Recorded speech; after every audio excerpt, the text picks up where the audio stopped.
Welcome to Talking Business, a podcast produced in Melbourne, Australia. The podcast is available on the Acast app, the Apple Podcast Store, or wherever you go to get your podcasts. Or you can get it at the Business Acumen website at www.businessacumen.biz. I am Leon Gettler. My job is to review and monitor the week's news in business, finance and economics. I bring it all to you every week. This is episode number 18 in our series for 2022, and today's date is Friday, June the 3rd. First, I'll be talking to Brisbane fitness entrepreneur Tim West, who is behind Aussie boxing gym startup UBX, which has sealed a UK expansion deal. And I'll be talking to economist Saul Leslake about the economic challenges for the new Albanese government. But now let's talk to Tim West. Tim, tell us about UBX and what you're doing in the competitive fitness market. Yeah, what we're doing in the market is doing what no boxing product has been able to do before. And that is to sort of scale. And you know, boxing as a fitness modality has always been really, really popular. It's popular with sporting teams. It's popular with people training in the park. It's popular in gyms, but it's never really reached the same heights of scale as what other fitness products have, despite its popularity. And so, look, I went to address that particular problem and looked at what are the limitations stopping boxing scaling. And as a kid, I grew up boxing, playing league and boxing. And I saw the merits of it from a fitness point of view, but yeah, looking at the limitations to that and trying to address those. And we've kind of done that now, and now we're on this journey of scale. And so how do you do it? How did you actually do that? How did we come up with the business model, or did we crack the code for scale? Both.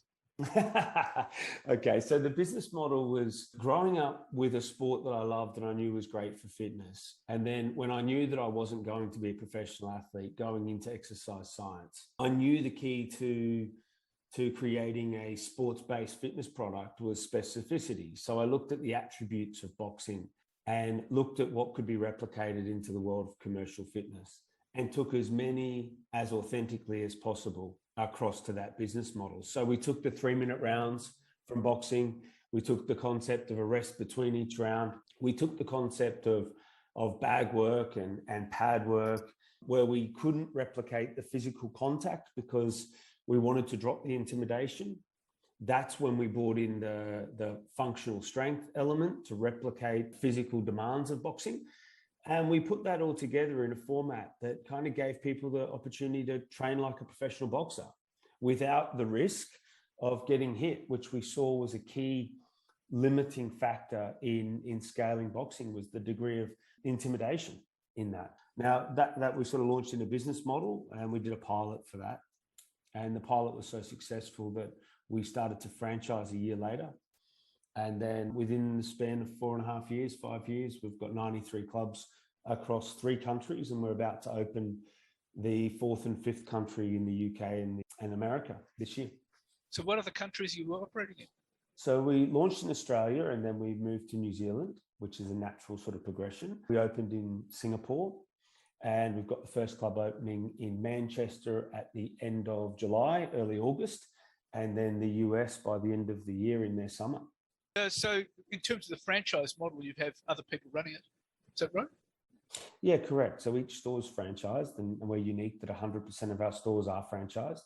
So the franchise operator takes out the franchise agreement and then is responsible to sort of, grow their network and service their members using our programs. Interesting development in our programs is we've always had Danny Green, my business partner, my co-founder, doing the boxing element, but we've recently recruited Brad Harrington, who's the Wallaby strength and conditioning coach, and he's now overseeing the strength and conditioning elements. So we're really stacking the team, and the benefit that gives to the member is results, and the benefit that gives to the franchisee is they don't have to worry about the quality of the programming. It's all developed centrally, and it's shared with them via the in-club technology. And of course, with Danny Green, he's sort of his highly regarded name in boxing, isn't he? Yeah, and take it back to when we first started, this 2016 period. He was by far the most dominant boxing name in the country. He arguably still is. George Kambosos is obviously doing very well now, but as for the figurehead of boxing in Australia, Danny's been that for decades. And what he doesn't know about boxing, geez, there's not much that he doesn't know. And he's keen to pass that knowledge on as well. And this is a great format for him to do it at scale. And the way you've scaled it up is you've powered with, you've launched a partnership with Empowered Brands. Is that right? Yeah, that's correct. So we had every intention in opening in the UK ourselves. We actually took a lease, we're finalising a lease in Twickenham train station at the end of 2019. That fortunately got delayed to the start of 2020. And we all know what happened then, you know, and we were still optimistic of doing it ourselves throughout 2020. But, you know, by the Christmas 2020, we realised it probably wasn't going to happen in any time soon where we'd be able to actually go over there and do it ourselves. And this partnership opportunity came up with one of the UK's largest franchise fitness operators. And so it just made sense. You know, it made sense to tap into their network, to have access to their infrastructure and their scale. And we think we found a partner that sort of matches our ambitions for boxing in the UK, which is, you know, in the first instance, 250 clubs, but we think that will go much, much higher in the UK, Ireland, you know, region. And of course, so you're talking about 2020. So, I mean, you had the pandemic happening around then. I mean, how has the pandemic affected your business? It was interesting because it kind of was contradictory. And I say this a bit, but it moved at two speeds. And I've heard this from other business operators. You know, the adoption of technology happened very rapidly and far quicker than it would have happened had the pandemic not happened. But obviously the bricks and mortar business stalled. And to a large degree. I mean, we still grew by 15% a year, but that was a lot less than the 45% or 41% the year before. And so it had that effect of speeding up our digital adaptations, the customer's interest in adopting technology. We were able to dedicate a lot of time to building core technology to service the business. But we were very much limited and inhibited in operating the bricks and mortar gyms. So, yeah, it was a tough, challenging period, but there was definitely some benefit to come out of it as well. Right. Okay. And you've invested too in a Omnichannel Fitness product. Is that right? Yeah, that's right. So within a couple of days of the lockdowns happening in March 2020, we launched a product called Train on Demand, which was an idea to give people access to a digital at-home format of that training. And we launched that just after so that members could still get value from our product, because a lot of them chose to continue supporting the network through paying some of or all of their membership fees to help support the business. And so we were really focused on giving them as much value as possible. And the adoption of that was so fast and it was being used so much that we really progressed our plans to ramp that up a lot more. And that's where the Train on Demand Omnichannel product came about, because we tested it through this period out of need. It was so successful and our feedback was so great that we actually started developing that as a second stream of the business. And now it exists where you come to the gym, ideally, but if you can't make it to the gym, you can also access our product via the Omnichannel offer. The digital offer called Train on Demand. So out of necessity originally, but has turned into a really important part of our business now. That's interesting. Now, I mean, but with this omnichannel stuff, when you're actually doing the boxing, you're actually doing it by yourself, aren't you? Yeah, that's right. You're following sort of shadow boxing. And a lot of people misunderstand shadow boxing because it's an important part of every professional boxer's training is to shadow box. So, you know, it's a really valid format of training. And once people start to understand that and embrace it, they can get a great workout at home, whether they've got gear or not, just in front of a mirror, you know, and we combine all the functional strength elements to really give that conditioning side of it. And so they can get this great workout at home, even if they've got absolutely no gear through the on-demand product. And of course, it also means that they're not actually going up against anyone else, which means they're not going to get hit. Yeah, well, I guess that's a feature of our business in general. Is one of the limitations to boxing has always been this perception that you're not really boxing unless you are fighting. And that is a real limiter. 60 to 65% of all of our customers are women, and most of them have never boxed before in their life. And so, both the at-home and the bricks and mortar have that in common, is that we don't have any contact at all in our training. It's the only contact you'll have is with a trainer holding pads for you. But that's it. And so it's an exciting format in that it gives the simulation of boxing, but takes out the risk completely. I mean, you'd be more inclined to attract people who normally wouldn't come into boxing at all.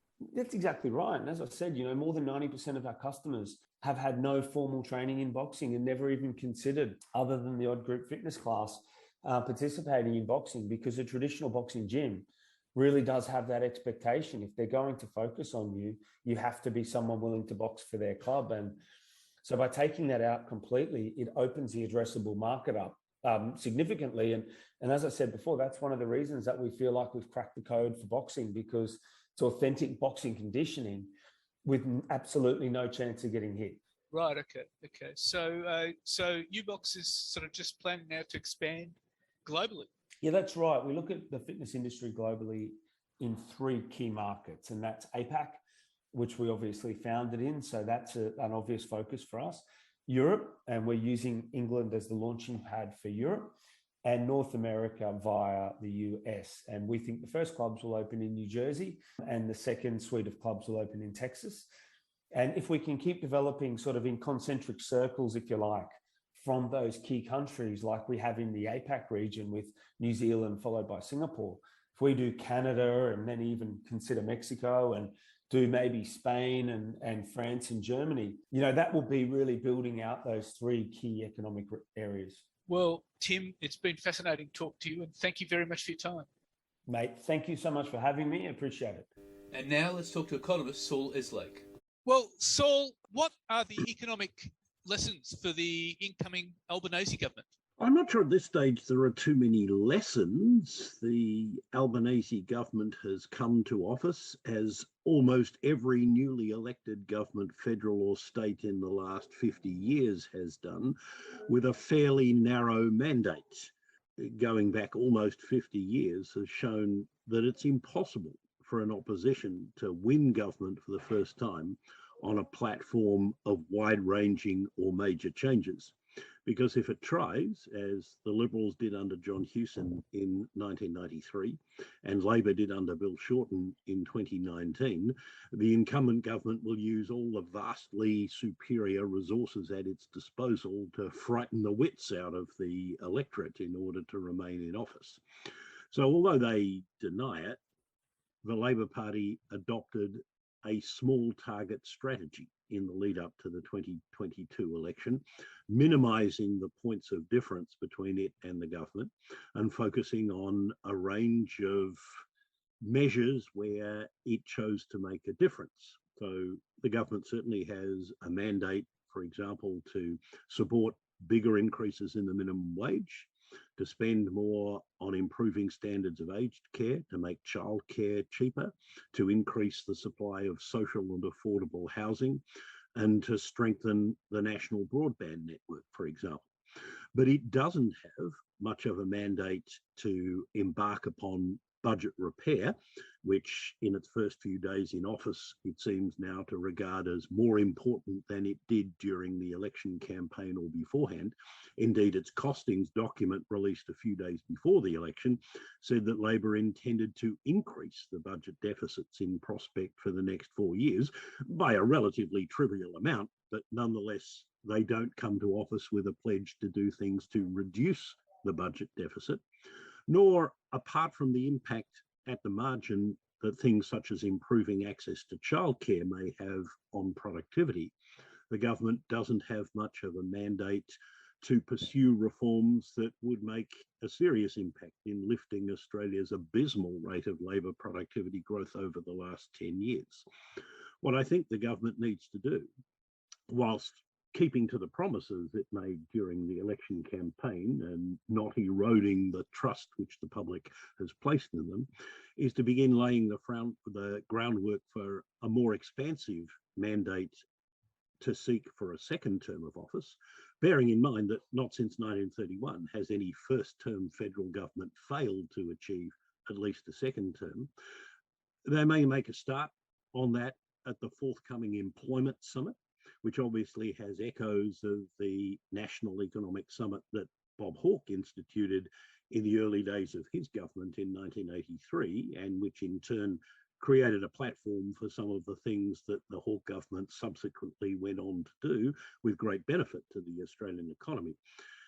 The government will need to do all these things in the face of an economy that has a pretty strong head of steam at the moment, which is also showing up in a higher than expected rate of inflation, which will almost certainly mean that the Reserve Bank will be lifting interest rates by considerable margins over the next 12 to 18 months, so that next year the outlook for the economy may be very different from what it appears at the moment. That's very interesting, your argument about laying out for a second term. That is interesting because one of the key issues, I think, is tax reform and changes the tax system. Basically, if the new government wants to lift spending in aged care, improve spending on NDIS, improve funding for universities and TAFE, and of course attend to upgrade defence, we're going to have to look at our tax system. Indeed we are, and that is the core of the longer term budgetary problem which Australia faces, that the public clearly wants increased spending on aged care, on the NDIS, and more broadly, I think, on healthcare. The public is also likely to get, whether they want it or not, increased spending on defence. But so far, neither side of politics has really been willing or able to talk to the Australian people about the best, the fairest, and the least economically damaging ways of raising what may well be an additional 2 percentage points of GDP in terms of revenue. The only specific revenue measure for which the new government has any kind of mandate is a further crackdown on tax avoidance by multinational corporations through inflated interest and intellectual property royalty payments that they use to divert profits made in Australia to low tax jurisdictions overseas. But the Labor Party's costings indicate that that would raise less than $2 billion over a 4-year period, which is helpful at the margin, but is hardly going to solve the problem. The Labor government has committed to upholding the third tranche of the tax cuts that were legislated a few years ago by the Morrison government, even though those disproportionately benefit the top tranche of Australian income tax payers. And the only room for manoeuvre that the new government has left itself is that it's rejected the commitment to capping tax revenues at the entirely arbitrary 23.9% of GDP that the Morrison government had imposed upon itself. But while that might allow the government to avail itself of the impact of bracket creep on total tax revenues from personal income taxpayers, and to bank any windfall gains that might come from further upward revisions to the outlook for commodity prices, it certainly doesn't give the government any room ahead of the next election to make major changes to the structure of our taxation system. And that's one of the things that I think the government could usefully commission an inquiry into, with well-chosen terms of reference and staffed by people who it can trust to come up with sensible answers. It doesn't need to embrace that report in the same way that the Rudd government dealt with the Henry Review, that is keeping it under wraps for almost 6 months, releasing it 2 days before the 2010 budget with a long list of things that it wouldn't do, and only picking up one of what ultimately turned out to be a flawed measure, the so-called resource rent tax.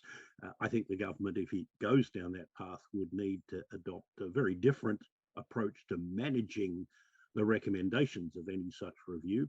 But that would, I think, be the best way of creating a path to securing a mandate for more broad-ranging tax reform. And the model for doing that, ironically, is the way John Howard went about gaining a mandate for the introduction of the GST. He came to office at the 1996 election promising that there would never ever be a GST. But once he had assumed the role of Prime Minister and governed competently in his first term. He was able to use the political standing and capital that he had accumulated as a result to make the case to the Australian people for wide-ranging tax reform, including the introduction of a GST. He delivered that in his second term and went on to win a third and fourth election with bigger majorities than he got at his second election. Indeed. So they would be looking for John Howard as a model. Well, indeed, as I would argue, they looked to John Howard in 1996 as a model for this election, because remember, the Liberal Party lost an election in 1993, which everyone expected them to win, under a leader who couldn't sell a very expansive range of policies, some of which were unpopular. Bill Shorten made exactly the same mistake in 2019, and it would appear that Labor under now Prime Minister Anthony Albanese adopted a very similar strategy to the one which John Howard did ahead of the 1995 election. And while I would not expect Prime Minister Albanese to follow John Howard in terms of divvying up his campaign promises into core and non-core promises, and I think that would only have worked once, I would expect the broad approach of sticking to the promises made during the most recent election campaign, but seeking to argue in the rundown to the next election in 2025 for a broader mandate to tackle effectively some of the serious longer-term challenges that Australia faces would be a politically feasible strategy for them to follow. Indeed, but the other issue too is how are they going to fix the budget? Because, I mean, there's billions of dollars in deficit, there's $1 trillion of debt, and it's much worse than they thought, according to Chalmers. Well, yes, that's certainly what Dr. Chalmers has said in his first week in office. And of course, in that sense, he's following a pattern that newly elected treasurers at both the federal and state level have done probably since Bob Hawke did it in 1983 to get their first briefing from Treasury officials upon coming to office and say, oh dear, the cupboard is bare and we can't possibly keep all of our promises. Now, I don't think that's what the new government is going to do, but if the budgetary situation is significantly worse than had previously been disclosed, and I'm not sure that it is by a big margin, because after all, under the Charter of Budget Honesty, the secretaries of the Departments of Treasury and Finance do independently and without interference from politicians set out their estimates of the budget outlook in the weeks before the election is taken, and in their pre-election economic and fiscal outlook that was issued at the beginning of the campaign, the heads of the Departments of Treasury and Finance put forward estimates that were not materially different from those that were included in the last budget of the Morrison government that Josh Frydenberg brought down at the end of March. Of course, there are some things that have changed since then, and there will probably be further revisions to economic numbers that affect the shape of the budget. But the key point, I think, is that the Albanese government and Treasurer Chalmers do not have from the people a mandate to undertake either swingeing expenditure reductions or major revenue-raising measures. And I think the most effective strategy for them, bearing in mind that the history suggests that they will get a second term in office as long as they avoid scandals and breaching promises that they've made during the election campaign, is to govern competently, gain the trust and respect of the people so that when they go to the next election seeking a mandate to tackle some of these issues, the people will give it to them. The one thing that they do have on their side, I guess, is that although the government has a very large amount of debt to serve, the cost of servicing it remains relatively low, because although interest rates are rising and will rise further, they are nonetheless low by historical standards.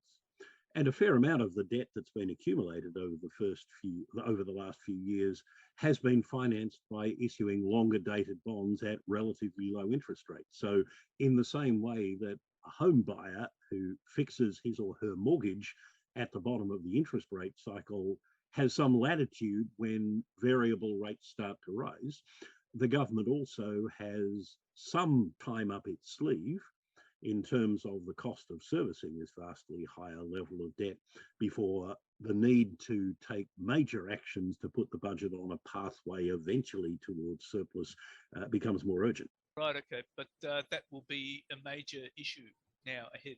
Well, it's a long-term issue. As I say, I don't think, particularly given some of the risks in the international economic outlook, the slowdown in China that's been exacerbated by Xi Jinping's pursuit of zero COVID above all other objectives, but also the growing risks of a recession in Europe as a result of huge increases in energy prices in particular, and in the United States as a result of the Federal Reserve's determination from a position of being behind the curve to bring inflation back down from over 8% to 2% over the next 18 months to 2 years. They don't know how much interest rates need to rise in order to achieve that goal. In those circumstances, there has to be some risk that they raise rates by more than necessary. And in those circumstances, the government does need to tread carefully and avoid an abrupt tightening of fiscal policy. So there are various challenges ahead for the Albanese government in terms of raising revenue for its next term and changing the tax system and fixing the budget and treading these international waters.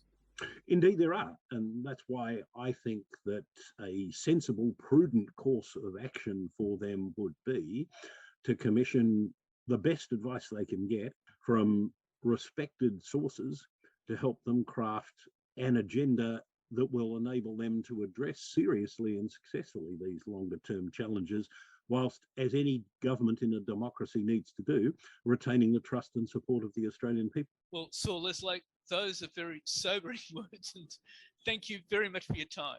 That's a pleasure, Leon. Good to talk to you. So what's happening in the news? Well, Australian home prices have fallen nationally for the first time in at least 20 months, according to two leading monthly indices. Both indices, from CoreLogic and REA's PropTrack, put the national monthly fall at about 0.1%. CoreLogic records that as the first monthly decline since September 2020, while PropTrack has it slated as the first fall since the COVID-19 pandemic started. CoreLogic reported much bigger home price falls for Sydney, minus 1%, and Melbourne, minus 0.7%, dragging down the national average, while PropTrack estimated both cities eased 0.3%. And the Australian economy slowed to 0.8% in the March quarter due to floods, following a rise of 3.6% in December. The economy grew 3.3% year on year. And Peter Dutton has lashed Australia's top corporate executives for siding with Labor and other parties, saying he would focus on policies to benefit small business as the Liberals' new federal leader. Mr Dutton said on Monday the Liberals had become estranged from big business in recent years, and he wanted to be a voice for the forgotten people in small and micro business. He accused business leaders of focusing on social policies while failing to speak out on economic issues, including industrial relations, tax and wages reform. The new opposition leader's view was promptly rejected by some of Australia's leading corporates, who accused Mr Dutton of misreading the situation if he interpreted socially responsible positions they had adopted on climate change or gender equality as a repudiation of the Liberal Party. Mr Dutton, the former Defence Minister, who said some chief executives were now closer to other parties than the Liberal Party, was critical of the absence of strong voices that we would have seen even a decade ago within the last generation of business leaders. Leading corporate figures said big business policies on economic issues, which some might perceive as closer to the Liberal zone, did not mean their views on social matters were a no-go zone for conversation and left to the government to decide. One senior business figure said union officials would scoff at the suggestion big business prefers Labor when the top corporates continued to advocate the company tax cuts, industrial relations reform and wage rises linked to productivity. And AGL, the largest Australian electricity provider, has abandoned a controversial plan to split its coal-fired power plant from its retail electricity business following weeks of pressure from tech billionaire Mike Cannon-Brookes for faster climate action. The board said on Monday that it would back down from the proposal, announcing a review of the company's strategic direction and a renewal of the company's leadership involving half of AGL's current board departing. Central to Cannon-Brookes' opposition to the demerger was the pace of AGL's plan to shut down its coal-fired power stations, which climate advocates and many investors warn is out of step with the goals of the Paris Climate Agreement to limit global warming to 1.5 degrees. Earlier this year, AGL brought forward the closure of its Bayswater coal plant in New South Wales from 2035 to 2033, while Loy Yang A in Victoria's Latrobe Valley would have its 2048 closure date brought forward to 2045. The company's third coal-fired power station, Liddell, is due to close next April. However, campaigners and some shareholders have been pushing for the company to align its closure dates more closely with the United Nations calls for developed countries to quit coal-fired electricity by 2030. Since becoming AGL's biggest shareholder, Cannon-Brookes has made it clear he will continue to use his influence to advocate for accelerated closures by 2035. Shareholders in AGL, which has assets spanning fossil fuels and renewable energy, have seen the value of their holdings collapse more than 60% in the past 5 years. This has largely been because the influx of cheap renewable energy across the east coast has eaten into the profits of coal-fired power stations, which account for the bulk of the company's profits.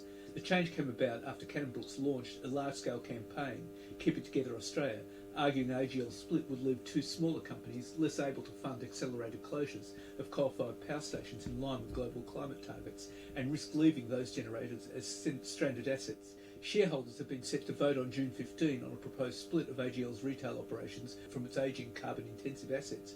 The company now concedes the plan will not secure a required 75% approval from voting shareholders and says it will report back to shareholders in September after completing a review of its strategic direction. The review will consider how the company can create long-term shareholder value amid accelerating pressure to decarbonise and provide affordable energy, and any new approaches for alternative third-party transaction. The company plans to undertake further consultations with parties including Cannon-Brookes Grok Ventures, shareholders, communities and government, and says the demerger proposal has so far cost $160 million, following estimates it could cost $260 million. And Crown Resorts has been hit with a record $80 million fine over its illegal practice of accepting Chinese bank cards at its Melbourne casino to fund gambling and disguising the transactions as hotel expenses.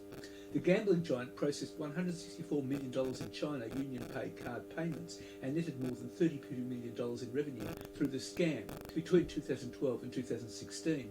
The matter came to light last year during Victoria's Royal Commission into the group. The newly formed Victorian Gambling and Casino Control Commission said on Monday afternoon that it would impose an $80 million fine on the James Packer-backed group over the scandal. It is the first time Victoria has hit Crown with a fine of more than $1 million after the state increased the maximum penalty it could impose to $100 million last year following the explosive Royal Commission. The scam breached the prohibition on Crown accepting credit or debit cards at the casino for gambling and its obligation to keep accurate accounting records.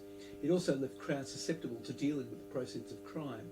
Crown said in a statement that it acknowledged historic failings and that it was committed to the delivery of a comprehensive reform and remediation program. The Commission said it was also considering further penalties against Crown related to wrongdoing uncovered during the Royal Commission, which, as with inquiries in New South Wales and Western Australia, found Crown was unfit to hold its casino licence. The casino group still faces a blockbuster fine which could run to hundreds of millions of dollars from the financial crimes watchdog Austrac, which has alleged Crown took $1 billion in revenue from the high-risk VIP customers, including some with known criminal links. Crown's regulatory pain comes as a takeover by the New York-based private equity firm Blackstone reaches its final stages. Shareholders, including major investor James Packer, voted to accept the $8.9 billion deal on May the 20th. Blackstone still needs final approval from state gambling regulators before it gets the keys to Crown's casinos in Melbourne, Sydney and Perth. And Australian farmers are set to deliver a third consecutive bumper season of crops, but food prices will continue to climb due to a maelstrom of pressures on supply chain. This winter, farmers will capitalise on plentiful rains to plant a record 23.83 million hectares, almost the size of the UK, up 1% on last year. But quality of production may be hit by waterlogged fields, and some farmers have had to replant multiple times due to floods. And food prices will continue to rise as the war in Ukraine, fuel costs, labour shortages and weather disasters inflict unprecedented havoc on food supply chains. Grocery food prices have jumped 4% in the previous 3 months alone. Farmers face higher costs for diesel and agrochemicals such as pesticides and are expected to cut back on fertiliser use. A report by ANZ has warned of a prolonged food crisis into 2023 caused by lost exports from Russia and Ukraine and poor global harvests from extreme weather. And business leaders have warned companies face apocalyptic damage from spiking gas prices as motorists confront months of pain at the Bowser, with petrol to remain above $2 a litre, driven by Europe's oil blockade on Russia. The rise in energy costs, coupled with a predicted 10% rise in food prices, threatens to deepen cost of living pressures and extend a surge in inflation, which reached a 20-year high of 5.1% in the March quarter. The rise in global oil prices to above US $120 a barrel came after the European Union said it would ban all imports of Russian oil by ship in retaliation for the Ukraine war, a move that would block about 2/3 of Russia's oil exports. The Australian energy market operator on Tuesday scrambled to impose a cap on gas markets in Sydney, Melbourne and Brisbane after wholesale prices soared 80 times normal levels. Anthony Albanese said briefings with Treasury and financing included issues of cost of living. The spike in wholesale gas prices followed a cold snap that drove demand higher, exacerbated by last week's collapse of energy retailer Western Energy. The rise in energy prices came as David Williams, an investment banker specialising in agribusiness, predicted food prices would soar 10% this year.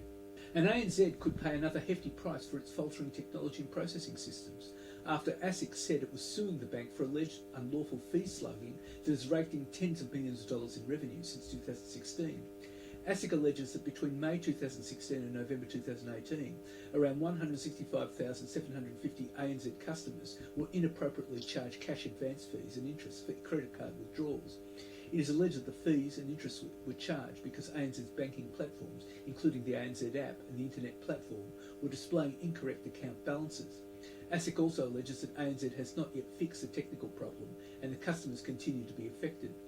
ANZ has stumped up more than $10 million to compensate 165,750 customers affected by the system's failure before November 2018. However, ASIC is seeking compensation for customers affected by the problem in the last 4 years and pecuniary penalties because of the bank's alleged failure to do all things necessary to ensure its credit activities were conducted efficiently, honestly and fairly. ANZ said it was considering the ASIC legal claim, but did not comment on whether it would defend the federal court action. And consumers advocates are calling on the federal government to urgently regulate cryptocurrency exchanges to protect consumers amid evidence of volatile, complex and high-risk products are causing severe financial harm. The call comes amid carnage in the cryptocurrency market, with the price of Bitcoin 55% lower than its peak in November. Algorithmic stablecoin Terra USD trashed in early May, surprising investors who thought it was supposed to be a more secure asset than other crypto investment. Choice Senior Policy Advisor Patrick Vyret said Australians expected the same level of consumer protection and regulatory oversight for crypto assets as they do with other financial products. Crypto is not currently recognised as a financial product under the financial services laws that ASIC enforces, except for exchange-traded funds linked to crypto assets. Mr. Vyret said exchanges that sell or control crypto assets need to be subject to strong legal obligations, including a ban on market manipulation. A national accountancy firm, Pitcher Partners, has been accused of knowingly assisting former businessman Max Twigg to rip off his mother in a lawsuit that could leave the firm on the hook for $140 million in damages. Diane Twigg is alleging Pitcher Partners breached its fiduciary duties to her and several family trusts several times from 2007 to 2019 as part of a fraudulent and dishonest scheme set up by Mr. Twigg and allegedly assisted by the firm, in which Mr. Twigg spent tens of millions of the family's dollars on an extravagant lifestyle. Mr. Twigg sold the family waste business Twigg Group to Cleanaway for $155.8 million in 2007 and put the proceeds, bar $5 million for his mother and each of his sisters, into a family trust account, which he then spent on luxury cars, houses and various properties, including the iconic Byron Bay Beach Hotel, without their knowledge. Ms. Twigg and her two daughters successfully sued him over these unauthorised transactions in 2020 with the New South Wales Supreme Court in a decision upheld by the New South Wales Court of Appeal last week, slamming his conduct as dishonest and ordering him to repay his family. But while the three women have received $30 million compensation from Mr. Twigg's assets, Ms. Twigg is now seeking the balance of the alleged losses from Pitcher Partners as advisors to her, her son and several family trusts on tax, accounting, corporate governance and structuring, succession planning and trust distributions. In a statement of claim filed in the New South Wales Supreme Court last week, she claimed that Pitcher Partners breached its fiduciary duties to her and three separate trusts of which she is a trustee by assisting Mr. Twigg in his fraud. And that's it for this week. And next week I'll be talking to the founder of a non-alcoholic beer brewer, Heaps Normal, Peter Brennan. And I'll be talking to economist Nicholas Gruyan about the election of the Albanese government. In the meantime, you catch me on Facebook, Twitter, Instagram and LinkedIn. And if you want, leave a comment. Wishing you all a safe